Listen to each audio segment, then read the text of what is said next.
নুরুল হাসান সোহান, যেই ক্রিকেটার তার ক্যারিয়ারের টি-20 ক্যারিয়ারের পুনর্জন্ম হওয়ার পর চতুর্থ ম্যাচে ব্যাট করার সুযোগ পেলেন, যার 3টায় তিনি অপরাজিত থাকলেন এবং টানা 2 ম্যাচে, এই যে বাংলাদেশ আজকে সিরিজে জিতলো না আফগানিস্তানকে হারিয়ে, আফগানিস্তান ভার্সেস বাংলাদেশ টি-20 সিরিজটা এখন বাংলাদেশের, এই টানা 2 ম্যাচে ইম্প্যাক্টফুল উইনিং নকটা খেললেন নুরুল হাসান সোহান। একটা ম্যাচে খারাপ করেছিল, আপনারা আমার জাত নিয়ে প্রশ্ন তুলেছিলেন যে ব্যাটা তোর জন্যই এ খেলছে, তোর সোহানকে নিয়ে কিছু বল। আমার সোহানকে নিয়ে এখন বলছি, শুনুন। আমি সোহানকে ফিরাইনি ভাই, সে তার পারফরমেন্সে ফিরেছে, কিন্তু যারা মনে করেন রিয়াসাদের জন্য সোহান জাতীয় দলে আবার ব্যাক করেছে, তাদের জন্য আমার এই আলোচনা। যখন নূর আহমেদ বল করতে এলেন, 12 বলে 19 রানের ইকুয়েশন, ওই একটা ওভারে সোহান এবং শরীফুল তুলে নিলেন 17 রান, বাকি আর মাত্র 2 রান, 2 রানের দূরত্বে বাংলাদেশ। এই 2টা রান হয়ে গেলেই বাংলাদেশের টানা দ্বিতীয় জয় এই সিরিজে হয়ে যাবে। সোহান প্রথম বলেই যে ছক্কাটা মারলেন, বলটা কই গেছে ক্যামেরাও ভালোভাবে ট্রেস করতে পারে নাই। প্রেসার রিলিজ করা সেই ছক্কা বাংলাদেশকে জিতিয়েছে। তার আগেও তিনি ছক্কা মেরেছেন আর 2টা, কিন্তু 19তম ওভারের প্রথম বলে মারা ছক্কাটা পুরো বাংলাদেশের কনফিডেন্স অ্যান্ড কম্পাউন্ড, দুরু দুরু নিঃশ্বাস, বাংলাদেশ জিততে পারবে তো। যেই বাংলাদেশ মোটামুটি একটা দারুণ স্টাবলিশমেন্টের মধ্যে গেল, প্রথম 3 উইকেট হারানোর পর পাওয়ার প্লেতে 3 জন ব্যাটার নেই, সাইফ নেই, ইমন নেই, তামিম নেই, ঠিক সেই বাংলাদেশ পা হরকালো পরবর্তী সময়ে যখন শামীম হোসেন পাটোয়ারি জাস্ট উইকেটটা বিলিয়ে দিয়ে এলেন, এলবিডব্লিউর ফাঁদে পড়ে ক্যাপ্টেন জাকের ইনিংসটাকে আর বড় করতে পারলেন না 32-এর বেশি। সেই বাংলাদেশ শেষ পর্যন্ত রিলিফ পেল 19তম ওভারে মারা সেই ছক্কায়। 11 বলে 13 রানের ইকুয়েশন যখন হয়ে গেল, ঠিক তার পরের বলের ঘটনাটা একবার খেয়াল করুন। হোয়াইট উইকেট কিপার বল কালেক্ট করতে ব্যর্থ, সেখান থেকে হচ্ছে দৌড়ে একটা এক্সট্রা রান।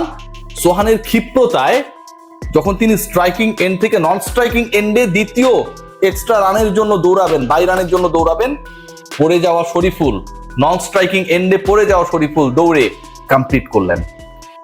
যেই বলটা হয়নি ওয়াইডের কারণে, একটা রান তো ওয়াইডের কারণে, সাথে আরো 2টা রান অ্যাড হলো। বাংলাদেশের ওই এক বলের মধ্যেই অ্যাড হয়ে গেল ছক্কার সাথে আরো 3 রান, 9 রান। প্রেসার গন। সোহান যখন থাকেন অন। লাস্ট ম্যাচে 23 রানের ইনিংস খেলেছিলেন, দলকে জিতিয়ে শেষ পর্যন্ত মাঠ ছেড়েছিলেন। যেভাবে তার আনঅর্থোডক্স শটগুলো খেলছিলেন, অনেকেই নানাভাবে তাকে ব্যঙ্গাত্মক ভাবে তাকে বর্ণনা করার চেষ্টা করেছেন সোশ্যাল মিডিয়ায়। সেই লর্ড সোহান তো সত্যি সত্যি শারজায় আজকে লর্ডে পরিণত হলেন। এই বাংলাদেশের সোহান যদি না থাকতেন লাস্ট ম্যাচে ওর আজকের ম্যাচে, বুকে হাত দিয়ে বলতে পারবেন যে বাংলাদেশ এই ম্যাচটা বের করতে পারতো, আগের ম্যাচটা বের করতে পারতো? পারতো না ভাই। শরীফুল যখন ব্যাট করছিলেন, সোহান যখন অপর প্রান্তে, ওই যে একটা ছক্কা নন স্ট্রাইকিং ইন থেকে শরীফুল দেখেছেন কিভাবে পেটানো যায়। নূরের বলে শরীফুলও স্ট্রেইটে 4 মেরে দিলেন। শরীফুল যেন তখন সোহানের থেকেও বেটার ব্যাটার হয়ে গেলেন। শরীফুলকে দেখে মনে হচ্ছিল বোলিং এর থেকেও ব্যাটিং করাটা যেন তার কাছে অনেক বেশি সহজ আর আনন্দের। পার্টনার যদি এমন হয়, পার্টনার যদি হৃদয়ে নিংড়িয়ে খেলাটা খেলেন, পার্টনার যদি কঠিন সিচুয়েশনকে সহজ করে তোলেন, তাহলে অপর সঙ্গীর জন্য কঠিন কাজটা সহজ হয়ে যায়। আজকে এই ম্যাচটায় নুরুল হাসান সোহান যে রোল প্লে করেছেন, যেভাবে শরীফুলকে খেলিয়েছেন, নিজে খেলেছেন, প্রেসার রিলিজ করেছেন, যখন তিনি একটা সিঙ্গেল নিয়ে শরীফুলকে স্ট্রাইকে দিলেন, ধারাভাষ্যকার বলছিলেন কেন এই সিঙ্গেলটা নেওয়ার দরকার ভাই, তখনও বাংলাদেশে আরো 2 উইকেট রয়েছে। আর শরীফুল আমাদের লম্বায় যতটা ছক্কাগুলো তার থেকে অনেক বড় বড় দূরে দূরে মারতে পারেন। সেই কনফিডেন্সের জায়গা আউল ফাউল যারা কমেন্ট্রি করতে এখানটায় এসেছেন, অনেকে চিনিই না আসলে সত্যি কথা, তাদের থেকে অন্তত আমাদের ক্যাপ্টেন সোহান অনেক ভালো জানেন। ক্যাপ্টেন বলছি এ কারণেই, যেই দলটার ক্যাপ্টেন হওয়ার যোগ্যতম দাবিদার হচ্ছেন তিনি, লিটন কুমার দাসের অনুপস্থিতিতে জাকের আলীর থেকে উইকেটের পেছনে কিংবা ক্যাপ্টেন্সিতে কিংবা ফিনিশিং রোলে নুরুল হাসান সোহান যে মোর বেটার অপশন, টানা 2 ম্যাচ জিতিয়ে যেন সেটাই প্রমাণ করে দিলেন। খেয়াল করে দেখুন যে আজকের এই ম্যাচটা যেভাবে বাংলাদেশ খেলেছে, আজকের এই ম্যাচে বাংলাদেশ যেই প্রেসারে পড়েছে, 3টা উইকেট নেই এবং এই 3 উইকেটের পতন হলো কি অল্প সময়ের মধ্যে, 6 ওভারের মধ্যে 3 জন ব্যাটার নেই। যখন এই সিচুয়েশনটা ক্রিয়েট হয়, যখন পুরো দল আলটিমেটলি এমন একটা প্রেসারে পড়ে যায় যে আগের ম্যাচে 2 হাফ সেঞ্চুরিয়ান, 109 রানের পার্টনারশিপ করা ইমন তামিম নেই, তারা না থাকলে যিনি দাঁড়িয়ে যান সেই সাইফ হাসানও নেই। ঠিক তখন আসলে ভরসার পেন্ডুলামটা এদিক সেদিক যখন দুলছিল, সেটাকে স্থির করার দায়িত্ব নিয়েছিলেন শামীম হোসেন পাটোয়ারি আর ক্যাপ্টেন জাকের। জাকের অবশেষে জেগে উঠেছেন। টাইটানিকের জ্যাক ডুবে গেলেও জাকের শেষ পর্যন্ত বাংলাদেশকে ডুবতে দেন নাই। ওই যে পার্টনারশিপ, 56 রানের পার্টনারশিপ, সেই পার্টনারশিপটা বাংলাদেশের মিডলের ভরসা হিসেবে কাজ করেছে। শামীম হোসেন পাটোয়ারির স্ট্রাইক রোটেশন, শামীম হোসেন পাটোয়ারির পিটুনি, শামীম হোসেন পাটোয়ারি 150 স্ট্রাইক রেটে ব্যাট করা, এভরিথিং ওয়াজ ফাইন। জাস্ট তিনি যেভাবে আউট হয়েছে সেটা কোনোভাবেই কাম্য না। জাকের যেভাবে রশিদ খানের দ্বারা ট্র্যাপড হলেন, রশিদ এভাবেই বাংলাদেশের ব্যাটারদের দিনের পর দিন ম্যাচের পর ম্যাচ ট্র্যাপ করছেন। তারপরও আমার অ্যানালিস্ট কিংবা ব্যাটিং কোচ কোন ঘোড়ার ডিমের ঘাস কাটে সেটা আমাদের জানা নেই রে ভাই। একইভাবে, একই বলে, একই ওয়েতে, একই কৌশলে রশিদ খান এদেরকে আউট করেন ম্যাচের পর ম্যাচ, ম্যাচের পর ম্যাচ। এগুলো থেকে বের হতে পারে না বাংলাদেশ।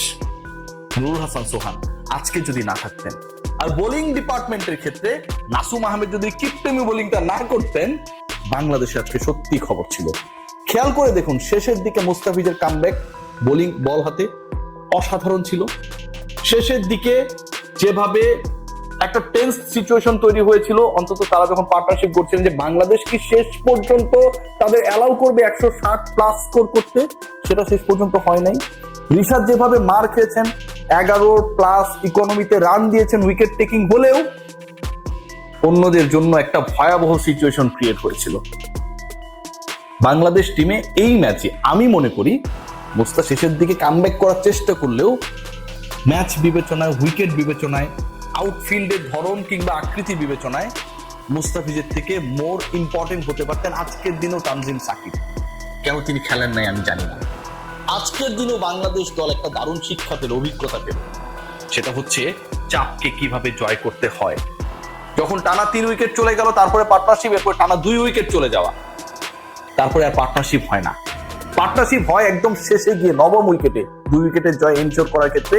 সেই পার্টনারশিপ সোহানের সাথে করেন শরীফুল, আর সেই পার্টনারশিপে লাল সবুজের পতাকা আরো একবার আরো বাংলাদেশ সাজায় রাতের বেলা তুলতে থাকে প্রবাসীদের হাতে।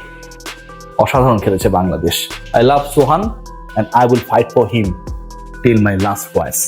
কেন ফাইট করি, কেন কাদের জন্য করি, এগুলো সময় সময় প্রমাণিত হয়, আর আপনারাও প্রমাণ করে দেন। আমি প্রমাণ করার পরেও আমি শুধু ভিউয়ের জন্য এসব করি না রে ভাই। রিয়াদকে ফেরানো, সোহানের জন্য যুদ্ধ করা, প্রত্যেকটা জায়গায় রিয়াসাদ আজিম এখান থেকে কাজ করেছে, অন্য কোনো কারণে না। সবাই ভালো থাকবেন।